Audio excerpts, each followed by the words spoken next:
उसका वर्णन हो गया कि ऐसा सत्य बोलना चाहिए कि जो हितकारी हो, मितकारी हो और ग्रहण करने योग्य हो। अगर तीनों से योग्य नहीं है तो वो सत्य भी कोई काम का नहीं हो सकता। आप सत्यवाद कहते हैं और वो सत्य कहने से क्या लाभ कि जिससे सुनने वाला कोई स्वीकार नहीं करता तो वो सत्य भी कोई काम का नहीं हो सकता, निरर्थक हो जाता। वचन ऐसे होने चाहिए कि इन शब्दों में मिठास होना चाहिए, रस होना चाहिए। वचन ऐसा बोलना चाहिए कि दबा हुआ कलेश की कभी भी वापस खड़ा नहीं हो सके। दबे हुए कलेश को वापस जगाते हैं तो उसमें भी मां होने कर्मों का बंधन जो बन जाता है। तो ऐसी विग्रहकारी, विरोधकारी बात भी अपने मुंह से कभी भी नहीं कहनी चाहिए। शब्द जो बोलना है ऐसा शब्द बोलो कि जो शब्द स्वयं को शांति प्रदान करे और सुनने वाले को भी शांति मिल सकती है, ठंडे जल के समान शीतलता प्राप्त हो सकती है। 40 सूत्र में भी इसका वर्णन आता है कि मुहूर्त दुखाऊ हवंती कंटया, लोभ निर्मित कांटे जो होते हैं वो लग जाए तो एक मुहूर्त मात्र में उसका दुख कम भी हो जाता, उनको निकाला भी जा सकता है और कुछ समय के बाद में वो घाव भी ठीक हो सकता है।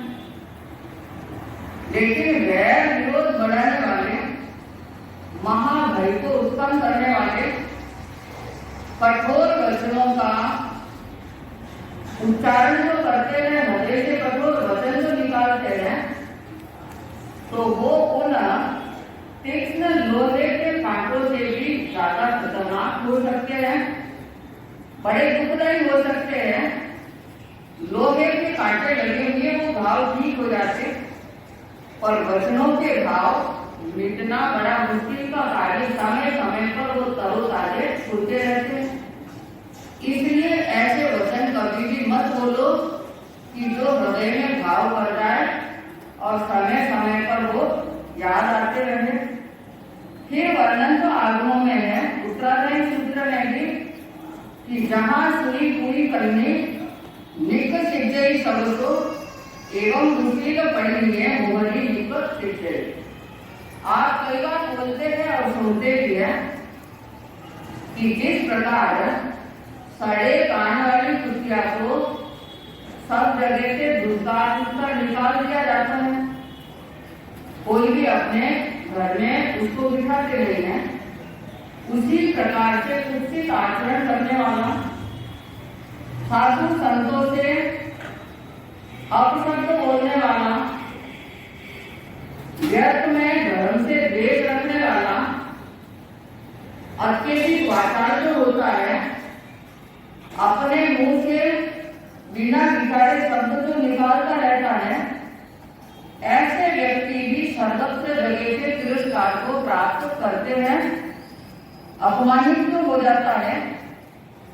इसलिए ज्ञानियों ने कहा बैठो क्यों बोले, बैठो क्यों बोले, विगर विचार्या दिए न तोले,